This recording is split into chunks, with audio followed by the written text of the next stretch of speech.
सावन महीने में सुनाई जाने वाली गणेश जी की पावन कथा।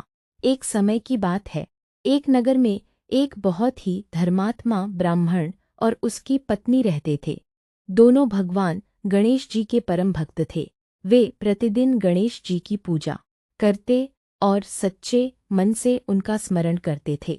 ब्राह्मण की पत्नी बहुत श्रद्धालु थी। सावन का महीना आया तो उसने नियम पूर्वक व्रत रखना और प्रतिदिन भगवान गणेश जी की पूजा करना शुरू कर दिया। वह सुबह स्नान करके स्वच्छ वस्त्र धारण करती, गणेश जी को दूर्वा, फूल, मोदक और गुड़ का भोग लगाती और हाथ जोड़कर प्रार्थना करती, हे गणपति महाराज, आप विघ्नहर्ता हैं, मेरे परिवार पर अपनी कृपा बनाए रखना और हमारे सभी दुख दरिद्रता दूर करना। एक दिन गणेश जी ने उसकी भक्ति की परीक्षा लेने का विचार किया। गणेश जी एक साधारण बालक का रूप धारण करके उसके घर के बाहर पहुँचे। उनके हाथ में थोड़े से चावल और एक चम्मच था। बालक ने ब्राह्मण की पत्नी से कहा, माता, मुझे इन चावलों की खीर बनाकर खिला दीजिए। ब्राह्मण की पत्नी ने देखा कि बालक के पास बहुत थोड़े से चावल है। उसने प्रेम से कहा, बेटा, इतने थोड़े चावलों से खीर कैसे बनेगी? बालक मुस्कुराकर बोला, माता, आप बस इन्हें एक बर्तन में डालकर चूल्हे पर रख दीजिए। भगवान गणेश जी की कृपा से सब ठीक हो जाएगा। ब्राह्मण की पत्नी को बालक की बात सुनकर आश्चर्य हुआ, लेकिन उसने गणेश जी का नाम लेकर उन चावलों को बर्तन में डाल दिया। कुछ देर बाद जब उसने बर्तन का ढक्कन खोला तो वह आश्चर्यचकित रह गई। बर्तन चावल से नहीं बल्कि सुगंधित खीर से भर गया था। उसने मन ही मन कहा, यह अवश्य भगवान गणेश जी की कृपा है।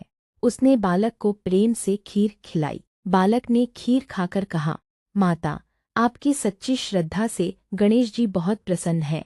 आपके घर में कभी अन्न और धन की कमी नहीं होगी। इतना कहकर वह बालक वहां से चला गया।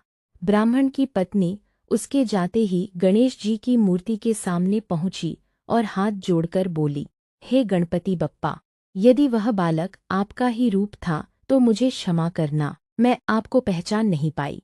उसी समय उसके मन में दिव्य आनंद भर गया। उसे अनुभव हुआ कि भगवान गणेश जी स्वयं उसकी परीक्षा लेने आए थे। कुछ समय बाद उस ब्राह्मण परिवार के सभी दुख दूर होने लगे। घर में सुख शांति आई, धन धान्य की वृद्धि हुई और परिवार में मंगल ही मंगल होने लगा। तब ब्राह्मण ने अपनी पत्नी से कहा, जिस घर में भगवान गणेश जी की सच्चे मन से पूजा होती है, वहाँ विघ्न कैसे रह सकते हैं? गणपति बप्पा अपने भक्तों के सभी संकट हर लेते हैं। तब से वह परिवार सावन महीने में विशेष रूप से गणेश जी की पूजा करने लगा। भगवान गणेश जी ने अपने भक्तों को आशीर्वाद दिया, जो भक्त सावन महीने में श्रद्धा और विश्वास से मेरी पूजा करेगा, मेरी कथा सुनेगा और दूसरों को सुनाएगा, उसके जीवन के विघ्न दूर होंगे, उसके घर में सुख, शांति और समृद्धि बनी रहेगी। इस प्रकार भगवान गणेश जी की कृपा से उस परिवार का जीवन सुखमय हो गया। बोलिए विघ्नहर्ता भगवान श्री गणेश जी महाराज की जय। गणपति बप्पा मोरया। मंगल मूर्ति मोरया।